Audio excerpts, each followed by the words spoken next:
देखिए, डिटॉक्स जो होता है वो हमारे लिवर का काम है डिटॉक्सिफिकेशन करना, तो डिटॉक्स वाटर कोई चीज़ नहीं होती।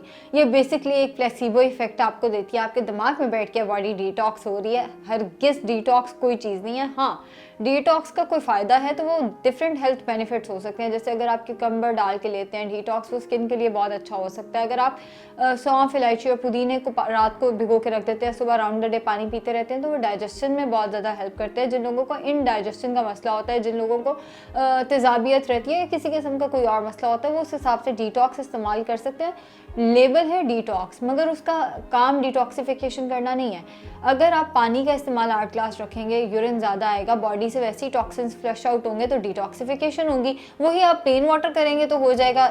अगर आप उसको स्पेशल उसमें कोई ना कोई चीज़ डाल के लेंगे, बात तो वही है। हाँ, फ्लेवर बेहतर हो जाएगा, तो आप ज़रा पानी ज़्यादा पी लेते हैं, बस यही इफेक्ट है। वरना डिटॉक्स, पर्सनली मैं ये कहूँगी कि डिटॉक्स वाटर खुद से कोई चीज़ नहीं होती, कोई चीज़ डिटॉक्स नहीं है। बॉडी का ऑलरेडी काम है डिटॉक्स करना बॉडी को, और उसके लिए लिवर हमारे पास मौजूद है।